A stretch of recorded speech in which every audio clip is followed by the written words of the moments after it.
Racing to the 2020 Kentucky Derby, and this time we go underneath the Twin Spires. It's the Grade 2 Kentucky Jockey Club Stakes. 9-horse field entered, and Tiz the Law is the most likely race favorite. Let's take a look at the top contenders, including Enforceable. This is a full brother to Mohey Min. A few of you may remember the Godolphin-owned horse from a few years back. And Enforceable has a win at 9 furlongs. He's 1 for 5 lifetime, including a third-place finish in the Grade 1 Breeders' Futurity at Keeneland. That was kind of a tricky pace that day as Maxfield made that slingshot move going into the turn, and Enforceable kind of ran on with a even third-place finish. I'm not sure he can improve on his 92 Brisnet speed figure coming into this race, but that may be good enough to win, as kind of the race par for this race is right around a 95. So Enforceable is one to contend with off his best effort so far. Fighting CB ran second in his most recent race. 3 of his 4 lifetime races have been on the turf, but he did debut on the dirt with a second-place finish in the street sense. Ken McPeak trains this son of Summerfront, and he was purchased for $105,000. I like the fact that he's a January foal. And, you know, again, another one with a 93 Brisnet speed figure. He figures to be in the mix. Now, Tiz the Law is your race favorite. He went off 2 for 2. He has not been favored in both his lifetime races. He was 3-1 in his debut race, then went into the Grade 1 Champagne and took advantage of kind of a speed duel on the front end. He passed the speed duel horses down the stretch, ended up drawing off by 4 lengths. The interesting thing about him is he keeps his jockey, Manuel Franco, and Constitution. This is his first crop, and so far he's got 4 or 5 nice runners out of this first crop, and he's the leading 2-year-old sire of freshman sires. Tiz the Law is going to try to come from maybe just off the pace. He doesn't need the lead. He hasn't been at the lead in either of his first 2 races at the second call, but he did get the race at the stretch call in both of his victories so far. So Tiz the Law, nothing not to like. I have a feeling it's going to be about even money in the race, and we'll see if the race runs through Tiz the Law. South Bend, meanwhile, is 3 for 3.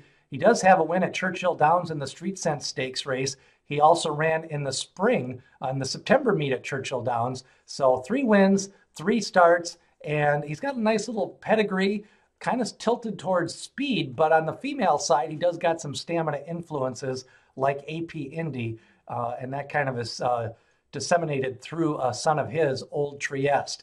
Meanwhile, Silver Prospector goes for Steve Asmussen. Another one with a 1 for 5 lifetime record, has kind of evened out in his last couple of races. Picked up a win 2 races back in a maiden race. That was at Keeneland, and then ran third after kind of setting the fractions and dueling for the lead in the Street Sense race. Finnick the Fierce, a son of Dialed In. This horse is 1 for 2, a win in his debut at Indiana. He's a Kentucky bred, ran 4th in an optional non-winner 1 at Churchill Downs.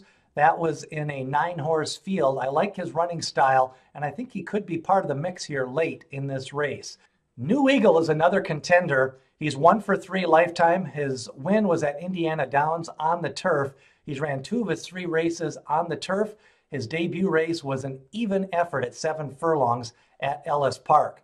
Meanwhile, rounding out the last 2 are Tim Glishaw trained 2 Last Words, the son of Commissioner, who should have a stout pedigree to go a mile and a 16th. He's ran 6 lifetime races with 2 wins. And on the outside is Shotsky, a son of Blame, 1 for 3 lifetime, including a victory at Laurel by 4 lengths, and then ran an even 4th at Churchill Downs in the Street Sense race. So we get Tiz the Law, a Grade 1 winner. We've got the Street Sense winner also in this race. The top 4 efforts, runners from the Street Sense race are in here, including Fighting CB.